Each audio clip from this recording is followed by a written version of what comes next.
తెలంగాణలో hot topic ఏంటయ్యా అంటే తెలంగాణ తల్లి విగ్రహం. తెలంగాణ తల్లి విగ్రహం నమూనాను రాష్ట్ర ప్రభుత్వం విడుదల చేసింది. నెత్తిన కొప్పు, మెడలో బంగారం, ఎడమ చేతిలో వరి కంకులతో విగ్రహం ముస్తాబైంది. చేతికి మట్టి గాజులు, ఎర్ర జాకెట్టు, ఆకుపచ్చ చీరతో తెలంగాణ తల్లి విగ్రహాన్ని తీర్చిదిద్దారు.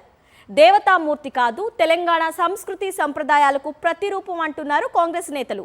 కాగా తెలంగాణ తల్లి కాదు, కాంగ్రెస్ తల్లి అంటూ కేటీఆర్ విమర్శించారు. నెత్తిన కిరీటం, చేతిలో బతుకమ్మ, కాళ్లకు కడియాలు మాయమయ్యాయంటూ మండిపడ్డారు.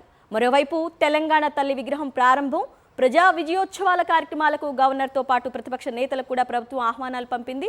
అసలు తెలంగాణ తల్లి విగ్రహానికి సంబంధించి అసలు ఎలాంటి డిస్కషన్ నడుస్తోంది, డీటెయిల్స్ మా ప్రతినిధి శేఖర్ అందిస్తారు. శేఖర్.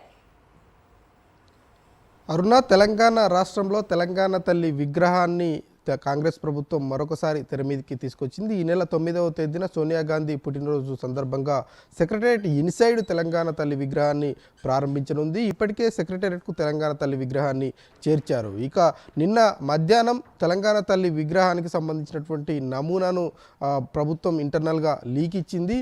ఈ నమూనాలో విగ్రహంకు సంబంధించి గతంలో 2006లో విడుదలైనటువంటి విగ్రహానికి ఇప్పుడున్నటువంటి విగ్రహానికి చాలా తేడాలు ఉన్నాయని చెప్పుకోవాలి. గతంలో ఉద్యమం సమయంలో ఉన్నటువంటి తెలంగాణ తల్లికి నెత్తిన కిరీటం ఉండేది, అట్లాగే అభయహస్తంలో భాగంగా చేతిలో బతుకమ్మ ఉండేది, అట్లాగే వరికంకులు ఉండేటివి, వడ్డానం ఇట్లాంటివన్నీ కూడా ఉన్నటువంటి పరిస్థితులు. ఇప్పుడు తెలంగాణ తల్లి విగ్రహం అంటే దేవతామూర్తి కాదు, మాతృమూర్తి.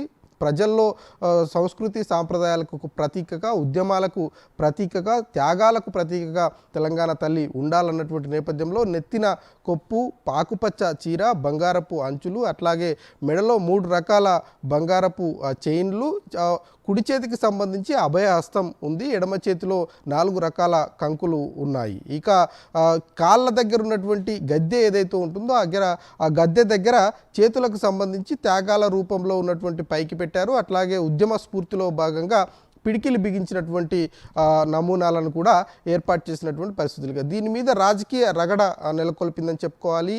కేటీఆర్ ఈ విగ్రహ చిత్రపటం మీద స్పందించారు. బతుకమ్మ మాయమైంది, వడ్డానం మాయమైంది, అట్లాగే కిరీటం కూడా మాయమైంది.